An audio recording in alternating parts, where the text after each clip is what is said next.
नमस्कार, मी देवहूती गांजापूरकर आणि तुम्ही पाहत आहात गल्ली ते दिल्ली. अलाहाबाद उच्च न्यायालयाने म्हटलंय की यूपी धर्मांतर प्रतिबंध कायदा हा केवळ परस्पर विरोधी धर्मीय लोकांच्या विवाहांनाच लागू होत नाही, तर लिव्ह इन रिलेशनशिपलाही लागू होतो.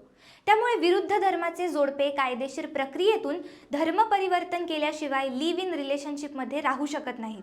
न्यायमूर्ती रेणू अग्रवाल यांनी पोलीस संरक्षणाची मागणी करणारी आंतरधर्मीय जोडप्याची याचिका फेटाळल्यानंतर हा आदेश आला आहे. केवळ विवाहाच्या उद्देशानेच धर्म परिवर्तन आवश्यक नाही, तर विवाहाच्या स्वरूपाच्या सर्व नातेसंबंधामध्येही ते आवश्यक आहे, असं न्यायालयाने म्हटलंय. सध्याच्या प्रकरणात कोणत्याही याचिकाकर्त्याने कायद्याच्या कलम 8 आणि 9 नुसार धर्मांतरासाठी अर्ज केलेला नाही. आर्य समाज मंदिरात लग्नाची नोंदणी झाल्यानंतर ते लिव्ह इन रिलेशनशिपमध्ये राहत आहेत. न्यायालयाने म्हटलंय की कायद्याच्या कलम 3(1) नुसार कोणतीही व्यक्ती चुकीची माहिती देऊन, बळाचा वापर करून किंवा दिशाभूल करून दुसऱ्या व्यक्तीचे धर्मांतर करण्याचा प्रयत्न करू शकत नाही. हिंदू मुलाने आर्य समाज मंदिरात मुस्लिम मुलीसोबत आपला विवाह नोंदवला होता.